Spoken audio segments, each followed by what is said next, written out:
Serum institute की भारतीय vaccine Covishield पर पाबंदी की खबरों के बाद यूरोपियन यूनियन ने इस पर सफाई दी है कि एस्ट्राजेनेका की भारतीय वैक्सीन कोविशील्ड पर किसी तरह की पाबंदी नहीं है। गौरतलब है कि कोविशील्ड को यूरोपियन यूनियन से ग्रीन पास नहीं मिला और इसीलिए असमंजस की स्थिति पैदा हुई। भारत में यूरोपियन यूनियन के राजदूत यूगो एस्टूटो ने कहा कि स्पष्ट करना चाहते हैं कि कोविशील्ड पर कोई पाबंदी नहीं है। हमने डिजिटल कोविड सर्टिफिकेट की एक नई सिस्टम तैयार की है जो यूरोपियन यूनियन के अंदर यात्रा की सुविधा के लिए है। उनका कहना है कि मूल रूप से ये सर्टिफिकेट इस बात का प्रमाण है कि किसी व्यक्ति को कोविड के खिलाफ टीका लगाया गया है या टेस्ट नेगेटिव है या कोविड-19 से रिकवर हुआ है, तो ये एक सुविधा के रूप में है। ये यात्रा के लिए पूर्व शर्त नहीं है। उन्होंने इसे और स्पष्ट करते हुए कहा कि जिन लोगों को टीका नहीं लगाया गया है उन्हें टेस्टिंग, क्वारंटीन, सेल्फ आइसोलेशन जैसी कुछ पाबंदियों के साथ अभी भी यात्रा करने की अनुमति दी जानी चाहिए। No, thank you for inviting me and thank you for giving me the opportunity to clarify. I mean, there is no banning, no banning. That's the first clarification. So we have set up in place a system, this EU digital COVID certificate, which is meant to facilitate travel within the European Union. Basically, the certificate serves as a proof that a person was vaccinated against COVID or received a negative test or recovered from COVID-19. So this is meant as a facilitator, but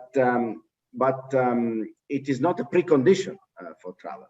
For example, people who have not vaccinated should still be allowed to travel, subject to the usual restrictions we have all come to be familiar with this. Testing, quarantine, self-isolation. I mean, these measures related to public health policies. Now, under the EU digital COVID certificate system, EU member states can accept vaccines that have received the EU-wide approval, the authorization from EMA.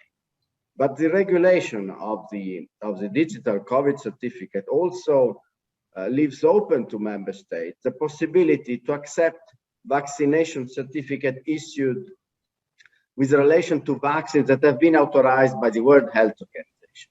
So I think that's a relevant feature of the system to highlight. वहीं जब उनसे पूछा गया कि उसी AstraZeneca की vaccine को European union में अनुमति मिली हुई है और कोविशील्ड को क्यों नहीं, तो उन्होंने कहा ये मेडिकल का इशू है। मेडिकल एक्सपर्ट मुझसे ज्यादा बता सकते हैं। वैक्सीन की मंजूरी की प्रक्रिया उसकी अपनी मेरिट के आधार पर पूरी की जानी चाहिए। उनका कहना है कोई फर्क नहीं पड़ता कि प्रक्रिया कितनी करीब है। ऐसा इसीलिए है क्योंकि वैक्सीन बायोलॉजिकल प्रोडक्ट है, इसीलिए निर्माण की स्थितियों में एक छोटा सा अंतर भी अंतर पैदा कर सकता है। इसीलिए प्रत्येक उत्पाद को अपनी खुद की जांच प्रक्रिया से गुजरना पड़ता है। देश में जानलेवा कोरोना वायरस को खत्म करने के लिए केंद्र सरकार ने टीकाकरण अभियान तेज कर दिया है। देश में अब कुल 4 वैक्सीन को मंजूरी मिल गई है। कोविशील्ड और कोवैक्सीन पहले से हैं। स्पुतनिक और अब मुंबई की औषधि कंपनी सिप्ला को मॉडर्ना के टीके के आयात के लिए भारत के औषधि महानियंत्रक ने मंजूरी दे दी है। कोविशील्ड, कोवैक्सीन और स्पुतनिक के बाद मॉडर्ना का टीका भारत में उपलब्ध होने वाला कोरोना का चौथा टीका होगा। नीति आयोग के सदस्य डॉक्टर वी के पॉल ने कहा कि मॉडर्ना के भारतीय साझेदार सिप्ला के मार्फत एक आवेदन मिला था, जिसके बाद मॉडर्ना के टीके को औषधि नियामक द्वारा सीमित आपात उपयोग की अनुमति दी गई है।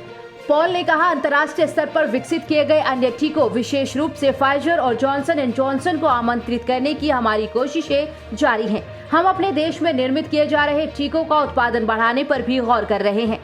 I am pleased to inform in this gathering that an application received from Moderna through an Indian subsidiary, Indian partner of theirs, namely Cipla, has been granted new drug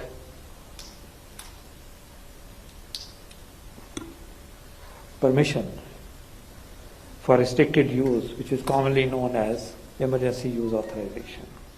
So new drug permission has been granted to Moderna. This is the first internationally developed vaccine for which now such permission exists today. And as I said, this new drug permission for restricted use,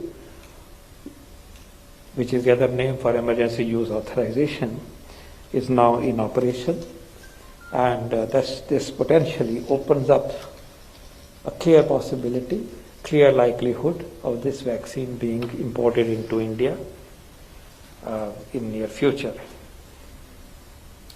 There must be other formalities that they have to follow, but a very important licensure has been now given.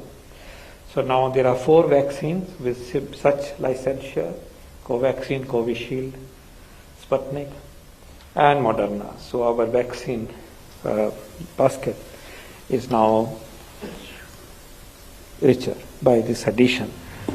गौरतलब है कि टीकाकरण में तेजी लाने के लिए 1 जून को DCGI ने विदेशों में बने उन टीकों के लिए CDL में उनकी खेप की जांच में छूट देने का फैसला किया था, जिन्हें US FDA, ब्रिटेन के MHRA या विश्व स्वास्थ्य संगठन जैसे अंतर्राष्ट्रीय औषधि नियामकों से मंजूरी मिल गई है।